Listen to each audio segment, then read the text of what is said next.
Are you tired of setting New Year's resolutions and then reverting back to your old ways after a few days later? Do you want a successful start to not only your year, but your whole year entirely? I'm about to give you ways that you can truly transform your year for good. First thing that we're going to be talking about is setting your why. When you set your why, you're able to understand why you're going on this journey, what you want to change, and what you want to see as a result. When we make this very clear for ourselves, we're able to understand what we need to fix in order for our situation to get better. So if you want to go on a weight loss journey or a health journey, you need to picture what change you want to make and why it's important to make that change so that you can have a better version of yourself.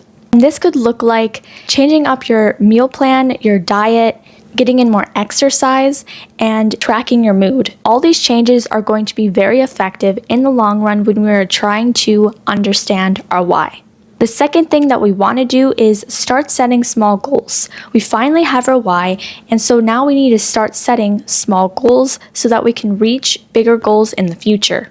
When we focus on these smaller goals, we're able to break down our mind into achieving smaller things in our life instead of always just focusing on the big accomplishments that we want to reach. If we're constantly focusing on the big accomplishments that we want to reach, we're not going to be able to be proud of ourselves and feel accomplished within ourselves when we are trying to reach these goals. So one of your small goals could be running more, getting more sleep, hydrating more, getting in more vegetables, more protein, meditating more. All these small goals are going to help us to build up to our bigger goals so that we can see good achievements in the future.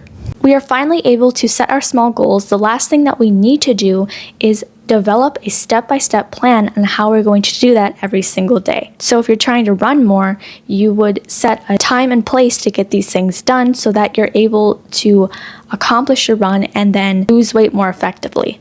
If you want to drink more water, then you would go out and then buy a water bottle that has a timer on it so that you are able to be held accountable for all the times of the day that you are drinking all of your water. Achieving your small goals one at a time is going to make things a lot better for your brain to have more clarity. Now that we set our why, created small goals, and then developed a plan on how to reach those goals, the next thing that we need to do is incorporate discipline into our everyday life. Making sure that we are including discipline every single day is going to help us to reach those goals that we want.